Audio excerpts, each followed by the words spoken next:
이번 주제는 젊은 사람들은 별 관계가 없죠. 나이가 드신 분들, 빠르면 40대 후반, 50대, 가장 많이 오시는 분들이 60대 분들입니다. 내가 볼이 쳐졌어. 거울을 어느 정도 보니까 되게 그러세요. 얼마나 웃기는 얘기인지, 한 달 전에는 괜찮은데 갑자기 쳐져 보인다. 그럴 일이 있겠습니까? 한 달 전, 두 달 전, 몇 년 전부터 쳐졌는데 갑자기 깨달으신 거죠. 그러면 볼 처짐이 제일 걱정이다. 그럴 때 하는 수술 방법들이 많죠. 제가 여러 번 말씀드리지만 수술이라는 것도 트렌드가 있습니다. 그래서 방법이 왔다가 없어지고 새로운 방법이 오고, 그렇지만 계속 지속되는 것이 가장 효과적이기 때문에 여러 의사들이 권유하고 하는 것이죠. 예를 들면 볼이 쳐졌을 때 실을 넣어서 당기는 앵커링 방법을 많이 썼죠. 우리가 고기를 잡을 때 바늘에다가 껴서 고기를 잡아서 당기면 당겨지듯이 그러한 것에서 실 넣어서 당기는 방법이 많이 사용을 했습니다. 물론 그걸 아직도 선호하시는 분들이 계시지만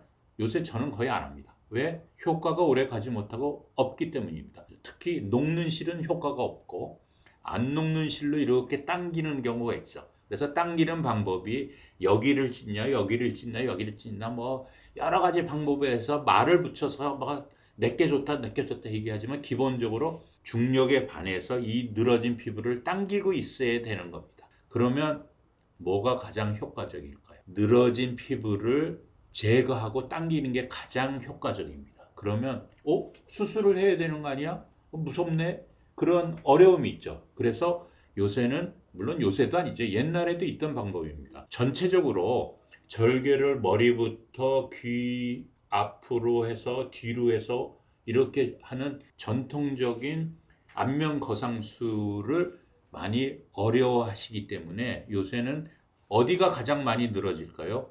턱선과 요 부위가 많이 늘어지기 때문에 요 앞부터 이렇게 미니 페이스리프트라는 걸 많이 합니다. 미니 거상술이죠. 그러면 어떤 게 좋을까요?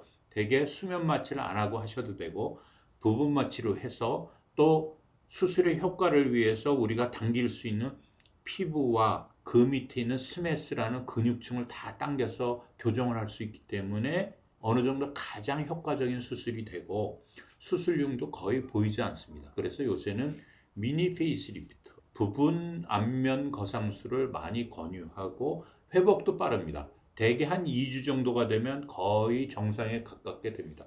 물론 수술흉이 빨간 것은 3개월에서 9개월은 갑니다. 하지만 부분 안면 거상술을 많이 권유하고 있기 때문에 여러분도 너무 겁내지 마시고 한번 도전해 보시기 바랍니다.